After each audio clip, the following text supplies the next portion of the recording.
মা বাবা ভাই বোনদের অধিকার বঞ্চিত করার পেছনের ভূমিকা রাখার ক্ষেত্রে স্বামী স্ত্রীর জন্য ইসলামের সতর্কবাণী কি? ভাই দেখুন, অনেক স্ত্রীরা তাদের স্বামীদেরকে তাদের মা বাবা, তাদের ভাই বোন, স্বামীর ভাই বোন, স্বামীর মা বাবা, তার সঙ্গে সম্পর্ক যাতে ভালো না হয় সেজন্য স্ত্রীরা চেষ্টা করে। ভাই বোনের সাথে সম্পর্ক ভালো হলে স্ত্রীরা খুব রাগ করে, মন খারাপ করে। মা বাবার প্রতি খুব বেশি আনুগত্য প্রদর্শন করলে বউ মন খারাপ করে। এরকম বহু কপাল পোড়া বউ আছে না? আবার অনেক কপাল পোড়া স্বামীও আছে, যদিও সেটা পরিমাণ খুব কম মেয়েদের তুলনায়, যারা তার স্ত্রী তার ভাই বোনদের সাথে বা মা বাবার সাথে সম্পর্ক ভালো করলে মন খারাপ করে। ছেলেরা বেশিরভাগ ক্ষেত্রেই বউয়েরা তার বাপের বাড়ির সাথে সম্পর্ক ভালো থাকুক এটাকে খারাপ চোখে দেখে না। কিন্তু মেয়েদের মধ্যে এই রোগটা বেশি, যে তারা কোনো অবস্থাতেই বেশিরভাগ ক্ষেত্রেই দেখা যায় তাদের স্বামীরা তাদের মা বাবার সাথে, অর্থাৎ ওই মহিলার শ্বশুর শাশুড়ির সাথে এবং ননদ দেবরের সাথে সম্পর্ক যেন ভালো না থাকে বা খুব বেশি যেন মাখামাখি মেশামেশি না হয়, এটা তারা চায়। একটা তথ্য হাদিসের আলোকে দিতে চাই। সেই তথ্যটা যদি আমাদের মেয়েরা জানতে পারে তাহলে ইনশাআল্লাহ আর কোনোদিন স্বামীকে তার বাবা মা বা ভাই বোন থেকে দূরে রাখার চেষ্টা তারা করবেন না।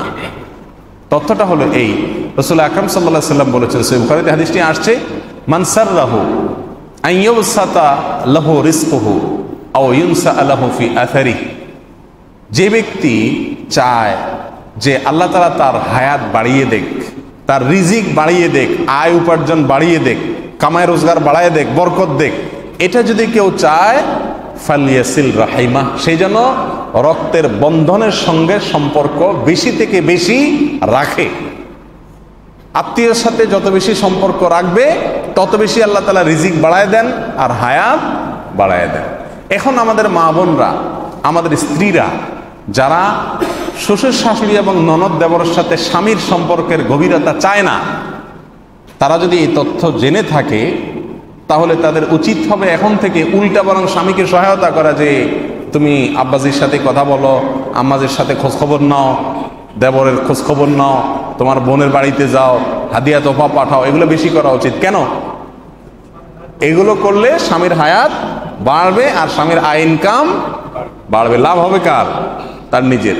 মেয়ে যদি বুদ্ধিমান হয় তাহলে এটা করবে, আর নির্বোধ হলে অন্ধের মতো শুধুমাত্র স্বামীকে আলগা আলগা রাখবে, দখল করে রাখবে, তার মা বাপ ভাই বোনের সাথে মিশতে দিবে না। স্বামী হোক আর স্ত্রী হোক, যেই হোক না কেন, যদি জীবন সঙ্গীকে তার মা বাবা ভাই বোনের সাথে সম্পর্ক গভীর রাখতে কেউ বাধা দেয়, তাহলে বুঝতে হবে সে নিজে নিজের পায়ে কুঠার আঘাত করছে, কারণ তার সঙ্গীর জীবন হায়াত কমবে এবং তার রিজিক কমবে এই গুনাহের কারণে। বিধায় এটাকে মাথায় রেখে অন্তত এই ষড়যন্ত্রমূলক কাজ বা হিংসাত্মক কাজ থেকে আমাদের বেঁচে থাকা উচিত।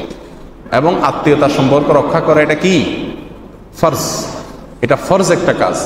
যদি আত্মীয়তার সম্পর্ক রক্ষা না করে তাহলে কি হবে? কবিরা গুনাহ হবে।